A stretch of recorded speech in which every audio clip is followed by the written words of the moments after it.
Let's go ahead and we're going to watch this. How society fools the poor with work-life balance. My wife and I have built 6 multi-eight-figure companies in the last 5 years. Our current portfolio does about $85 million a year, and I have nothing to sell you. My name's Alex Hormozi. We run acquisition.com, and I was interviewed recently for a segment on a 2-hour-long podcast, and the segment that I want to show you is a really cool clip that we just talk about what it was like to literally build these companies together, being married, and the balance between work, life, and marriage. All right, so like I said, enjoy, and I'll see you guys on the other side. All right, I mean, a lot of people used to get on me about, like, you need more work-life balance, like, blah, blah, blah, blah, blah, and it's just like, I just like, you have one life, and they are your terms, and no one else's terms, and we optimize typically for the things that we enjoy doing. And like, if you have more stimulus from working than you do from not working, then like you're gonna work more. And then if you feel like at some point you have traded off something that you don't want to trade off for, then you can adjust. That's how I've always felt. I enjoy work. So min-maxing IRL. Yeah, exactly. It's that fucking simple, man.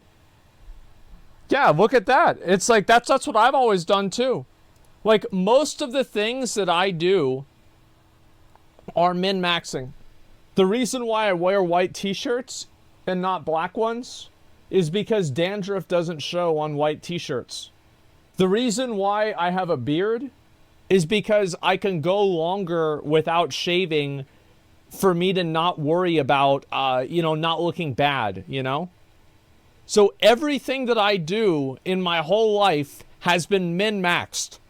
It's normal. Of course. Like, what was it? My mom. So down a bit. We have like a wedding to go to on the day after my birthday. Yeah. So we were talking about, we have to fly up on my birthday. She's like, oh, we could do this on your birthday. This. And I was like, no, I just want to work. She's like, no, but it's your birthday. You shouldn't have to work. And I was like, I want to work. Yeah. That's all I want to do. I just want to work. Even Santa Monica, my birthday. I was like, the only thing I want to do today is work. That was it. Just wanted to work. I mean, everybody. That's the way I feel sometimes whenever I wake up, right? I mean, like, I don't want to talk to anybody. I don't want to do anything else. I don't want to go to any events. I don't want to follow up with any sort of fun little conversation. I want to go live. I want to fucking put on my videos. I want to do my show, and I want to do what I want to do. Yeah, I feel fucking good about that. It feels great. He wants to, they're like, man, do something you love and you'll never work another day in your life. But like, it's just because everyone has this really poor definition of work. But like, if you have accomplished that, which obviously you have, you're just living. Yeah. And like what you do in life. So I'll rewind something really quickly, which is like 2021, I did nothing. I owned all the companies, all right, pounded out a lot of cash flow, and I did nothing. And there it is. It was a very miserable year for me because I tried to spend the money that I was making and I couldn't. Like, it was just not even really a possibility. And so like, see, like, that's what I've learned. Actually, not really with that, but like with spending an entire year doing nothing, except it was the opposite. There were many years that I did literally nothing, and they were beautiful years. Like, I would take 2 classes at community college, and I would do nothing. I would play WoW, I would eat cupcakes, and we would hang out. That's it. I got into a place of like, why am I even doing this? Like, what's the point? Like, I'll never even be able to spend this money that I have. Like, why have I been doing all this stuff? And in starting acquisition.com, or at least making that the sole focus now again, and being able to build all the infrastructure, hire the teams and all the stuff that we're doing on that side of the business, like, I have so much joy getting back into the game, because I feel like I've been kind of like in a super high leverage position for like an extended period of time, that I exited the business because I thought that was what the next natural step was supposed to be, which is like, you go from CEO to owning it as a shareholder or board of directors, whatever. And that is very much what happened. Yeah, but sure. I realized that for me, at least, it's like, I work to create options, not to not work. And so a lot of people, like, they work really hard to not have to work later. It's like, no, it's like, I work to have the option to work. And so I can choose to work. And that choice is the freedom that I have. And that's what I always said. That's why I don't like having expensive cars, or I don't like having anything else, man. Because everything that you fucking have, every responsibility that you have, everything like that, you don't, like, I don't want to have to do anything. I want to have the choice to not do anything that I want, or to do anything that I want. And to me, that's what real freedom is. That's being rich, is being able to do what you want. Ultimately, that's what really matters. So like if I'm choosing with the optionality that I have to work, then that is exactly what I want to do. Just being on the other side of it, of like going to the, like, there's literally no way I can spend this money for the rest of my life mountaintop. Like the only thing that I wanted to do was the thing that got me here, which is like, I love working. And so it's the thing that I find meaningful. And I think that maybe you shift direction in terms of like, maybe I would say like also people that like, there's a lot of guys, and I know that this is especially like a lot of my audience is a good amount of a good bit older, right? But especially like younger 20s guys, you know, teenagers, etc. I feel like a lot of them probably aren't gonna this take is not really gonna resonate with them as much, because most of their jobs are jobs that they have because that's what they could get. Right? I mean, like you get a job, and like, you know, I was working, I've got my little fucking tag here. Shit, I dropped it. It's over there. Give me a minute. I've got my little tag here whenever I worked at Sam's Club. Okay? And guess what? I didn't want to work there. I was just there because I needed money. And that's all there is to it for so long. So like a lot of times people are going to listen to something like this and they're going to take it kind of personally, because they're like, oh, well, this guy is, you know, he's in a good position, and so he can afford to do something that he likes. And I think that's just the truth, is that a lot of times whenever you're younger, you don't have as many options, and then you work to create those options in the future. So I'm preemptively saying this because I think that there's a lot of people that are going to have that opinion. Is vocal fries kind of annoying? I don't listen to the way that people talk because it doesn't matter to me. I don't even hear that. I'm listening to the words and I'm thinking about the words. I don't care how he's saying. Vocal fry, what the fuck are you talking about? Who cares? Some of the stuff that you create, like maybe there's some things that you create that are for YouTube versus like for Graham. And I just think that it just slowly optimizes to only doing things for Graham, which a lot of times still ends up being that, but like you get there backwards. It's like if you made it purely for you, then you might be able to make a video after that that's like, I walked 300 miles and I didn't film anything, and this is what I learned. Like that would probably be a really valuable video, because you probably would have some interesting insights. Like I didn't film either of the Grant Cardone videos, and then just made videos about the calls of like my takeaways, and they were still really great videos. Interesting. Okay, so my only thought to that is like, you are in a very unique position because you run this business with your wife and stuff like that. And I think that marriage plays a big part in my life. Yeah. And I think marriage is a compromise. And so my wife doesn't like it when I work as much, and her, I guess her like love language is what, quality time or whatever. And I think Graham's girlfriend, Macy, is similar. And I think that there's a compromise there where, yes, Graham, if all he wants to do is work, that's great. And he can work and work and work. But I think that marriage, a successful marriage, is truly a compromise. And if it turns out that, you know, like this you, is really good. I have like so many thoughts right now. Yeah, it's stimulating conversation, and I think everybody's in a unique position because, you know, definitely like there's you could say, well, you know, I'm gonna grind away now so that, you know, I don't have to work in the future and we can spend time together. I want to comment on the thing he said about like dating somebody and then like having it be a compromise. I think that it's always going to be a mistake whenever you have to compromise with what you're passionate about for something else that you're not passionate about. You should try to find somebody that's also passionate about the same things.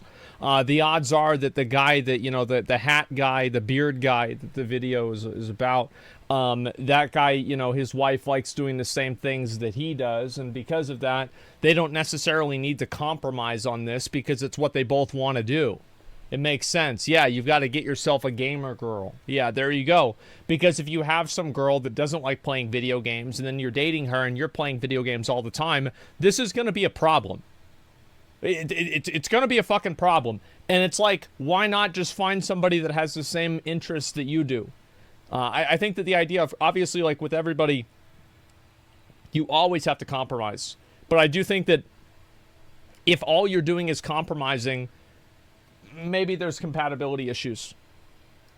Or you can kind of balance and live in the now and live in the future. But I think everybody's kind of in a unique position. But I think that part of your life is always going to be a compromise to some sort of extent. So I think it's a belief that you choose to define it that way. Yeah, like, you I'm say, okay. Like, I Yeah, think I'm marriage okay is with a that. compromise is a belief statement. Like that's not a statement of fact. That is a belief. And so like I don't believe that marriage is a compromise. Tell Like, us your experience with that, because I have because I'm sure we all have different experiences. Please. I think he's probably gonna Mine say in the something I beginning do. was that I did find that there was a compromise because Macy came from the mindset like 5 or 6 p.m. comes around, you're done with work, Yeah. and Yeah. you're free. And my mind works 24/7. I tried that, and I woke up really early. I'd wake up at like 5 a.m. so Yeah. I could be done by 5 p.m. and have Yeah. the night. And that worked for actually quite a while because I actually found I was so productive in those morning hours that I could be done by 5 and be Yeah. like, oh wow, this is great. But over a long term, trying to figure out like a balance, I found myself, I wasn't myself. Like I was really, I felt anxious. I was just like uptight. I was why? just like- About what part? Like no, of work, or- because I couldn't work during the hours that I wanted to work. Like sometimes Oh, okay. you just have those days where Well, he it's- couldn't do what he wanted to do. It's that simple. It doesn't matter whether it's work, whether it's video games, whether it's anything. He couldn't do what he wanted to do. It's literally that. It's that simple. If you can't do what you want to do, and all you're doing is doing shit that you don't want to do, then it's a problem. You know what I mean? Like, yeah, it causes anybody anxiety. Yeah, anybody anxiety. Like, yeah, it's like you constantly are having to go and jump through hoops that you don't want to jump through. It doesn't matter whether it's work or, going to social events, traveling, not traveling, going to conventions, things like this. Like, you know why I don't go to conventions a lot? It's because I don't like going to conventions. So I don't go. Because I don't want to. That's it. just like, no, I'm so focused and I Yeah. got it. Like you have that concentration, you just Yeah. have to continue. And so having that freedom for me, if I don't have that, I just wasn't myself and I was miserable. Yeah. What I'm going to say, and I have very strong views, and they are not common. But I also think that I don't want to live a common life, and so that I cannot have common views. So just like as a big disclaimer to What does that, this like I've mean? only seen two dynamics that work in relationships over like an extended period of time. One is kind of the like we're in it together, and the other is like the cheerleader and quarterback cheering you on. But the thing is like I can speak a lot to the we're in the game together.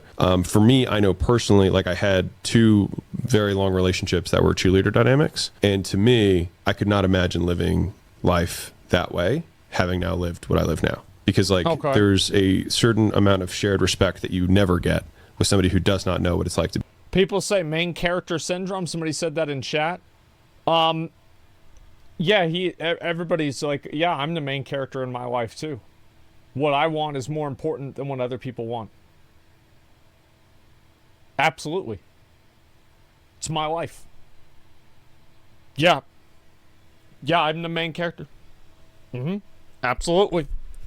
I think obviously this makes sense, right? Obviously, it's like kind of the idea that both of the partners are working together for something, or it's like a housewife situation. That's kind of what he's implying, I think.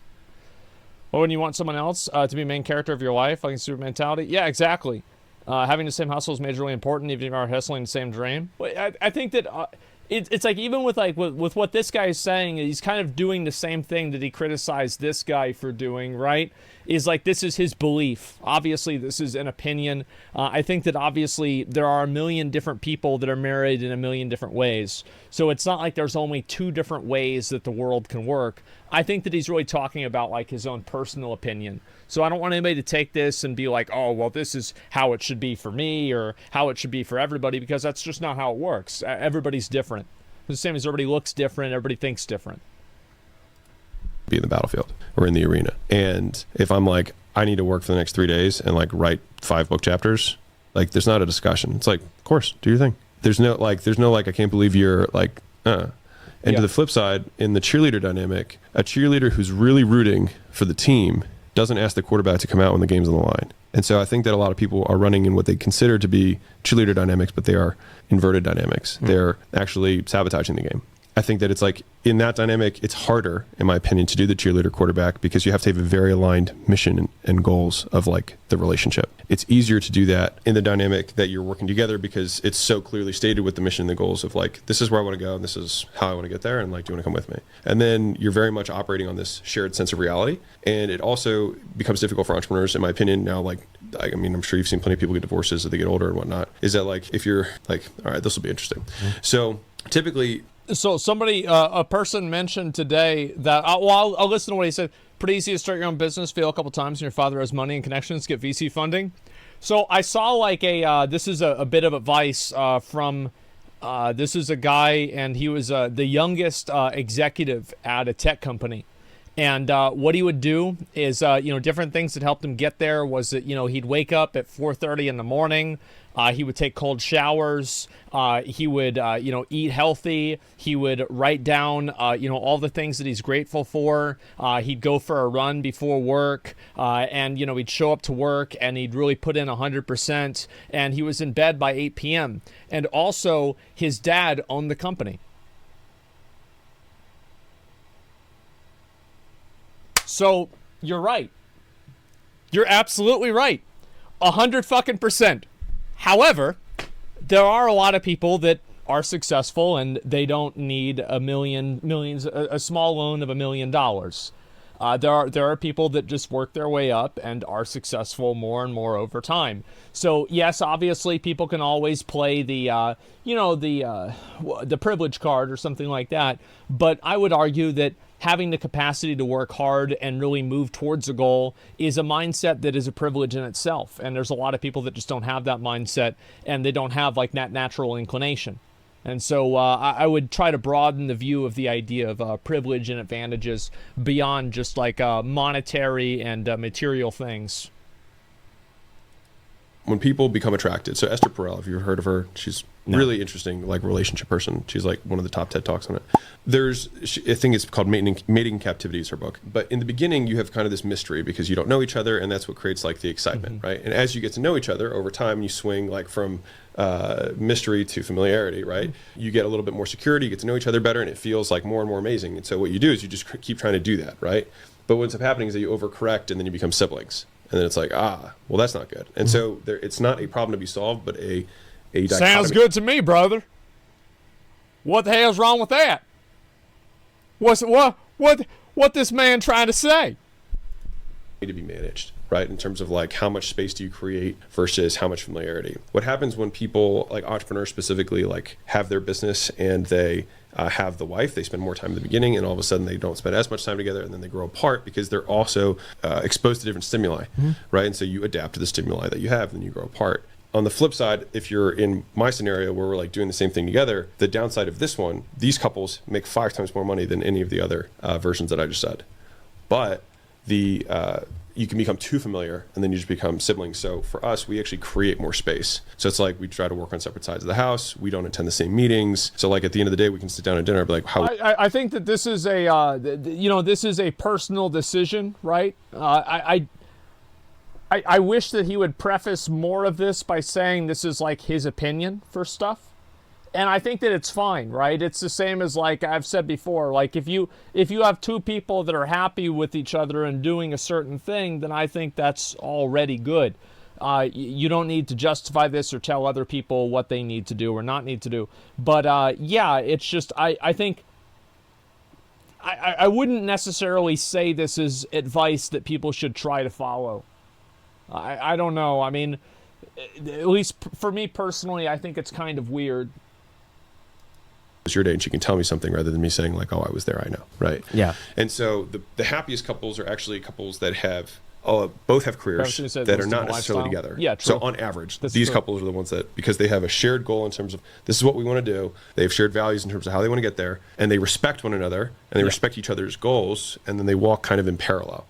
So you've got the, like, I'm working the entrepreneur, and then you've got the stay-at-home wife. There's many times everyone's seen that one go wrong. Oh, yeah. There's the, like, we're both working together in it, these people have to correct for trying to create more familiarity. These ones have to create more space, so you have the space to be missed. And then these ones tend to be in the middle already, and so they just kind of like have to keep walking. And so for me, it was actually just interesting seeing the different dynamics and like how we had to correct in the beginning. Like we spent all day every day together, and the business was small, so it was like she was there and I was here, and we worked out together and we ate together, and we did that for like 2 years. And I was like, maybe I'll sit on different meetings than you.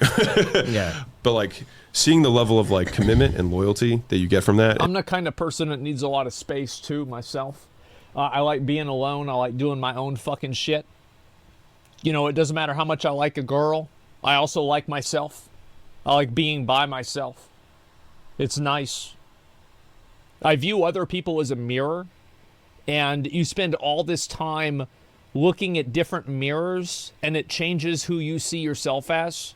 And sometimes you need to just stop looking at the mirror and be alone. And remember what you really are. This is my own philosophy. And I don't know. So I went on a little bit of a tangent there, but I have strong beliefs around that, and I think that you don't have to compromise anything if you don't want to. There it is. You do whatever the fuck you want. Do whatever the fuck you want, no matter what. Absolutely. Divorce my wife. I like being alone too much. Yeah, maybe. It just depends. Speaks of his beliefs, like facts based on anecdotes. I think everybody does that. It's nothing really special there. I mean, that's not anything different or unique or anything like that. I just that's how I see things. I wish that he had society forced the pool with work-life balance. I actually wish that he had talked about different stuff. This is more of like a relationship thing, but.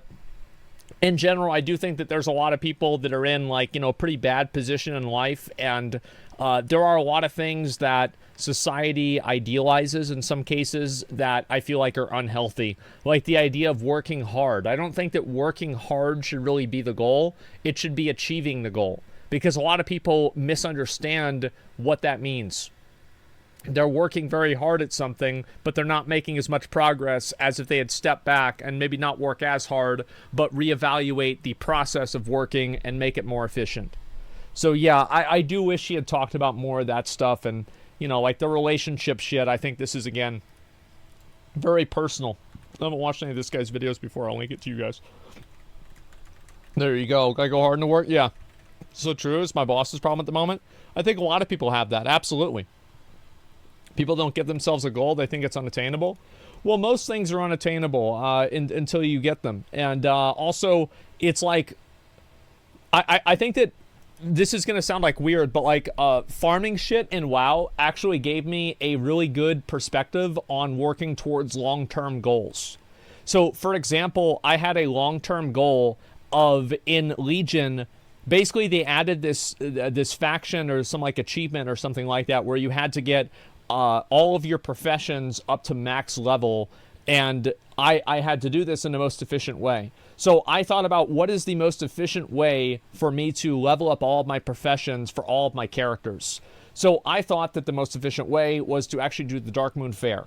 And I would do like the first 20 levels because they were super easy. It was like just, you know, like a couple of clicks and that was it. And then all the rest of the time I would do Darkmoon Fair. So if you were able to get 5 points in each profession each month, and then you needed 80 points, so that was, what was that? That would be 8 different weeks. Or how many times does 5 go into fucking 80? 10. It would be 10. And so I think it's like, you know, 20. I'm sorry, I'm just fucking getting in my own head. 16 times, yeah. So I made a plan. I made a plan to do this over 16 months. Okay? Like, well, no, I'm thinking about like 20 different things, 30 different numbers. Yeah, I just it didn't come to mind. So 16 months, right? And my goal, I worked at that goal for 16 months. And at the end of it, I probably missed a month or so, right? Realistically, at 17 months, I had optimized the minimum amount of time in order to accomplish this achievement. Over a year and a half. I did it. And so that's how I fucking do things. Yes, min-maxing all of the fun out of the game. Peak Fiend? Yes, exactly. And I just generally do things that way. I try to make things as efficient and as effective as possible. It's something that I enjoy doing in general. So yeah, instead of trying for half a month. Exactly. But when WoW grind ends, you feel empty? No, I feel good because I set a goal, I met the goal, and now it's time for the next goal, and you do the next thing. So that's it. It's not about feeling empty or not. It's about just doing whatever you want to do. Lazy people's always had the best solution to things. I am extremely lazy, and it's what I like to do. Am I playing pre-patch? Yeah, of course. Should have just begged for resources like in New World. It just still would have taken more time. I did the math on it. Like, for example, Okay, so here's a more recent one that I did, okay? How to farm Tahanta, all right? So things that you need to do, individual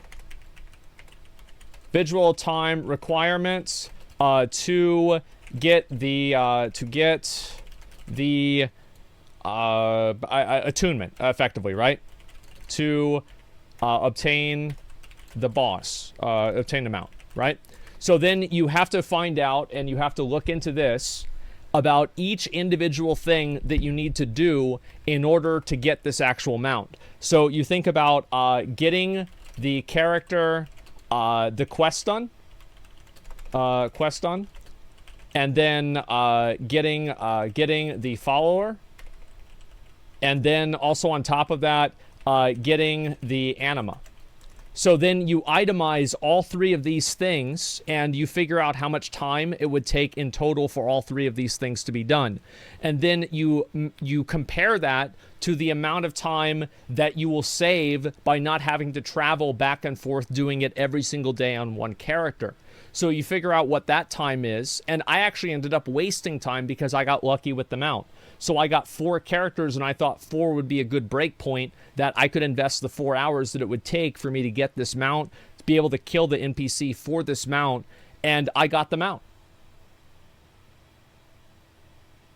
That's how it works. It's hard to accept what you're saying from a place where most people aren't. Like I grew up with you, and in a much better position. Like you absolutely refuse, but absolutely refuse to work hard anymore. Well, I don't care what you want to do. I mean, like, it's not about accepting my position. Like, nobody has to listen to what I'm saying at all. Like, I'm just telling how I did things, and this is what it was. Like, if you don't want to do things that way, then do things how you want to do them. Fuck. I mean, I can't. Yeah, I mean, I can't make somebody live the life that that they want to live. That's fine. Yeah, you're just saying. Yeah, this is how I approach things. I'm not saying this is the. No, I will argue. This is the most efficient way.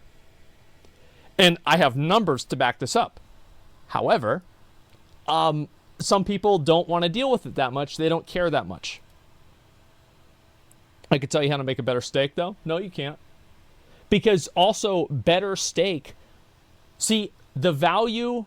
So, the value of a steak, how good it is, how easy it is to cook, cleanup time, and also money, cost of the steak, and then let's see how long it takes to cook.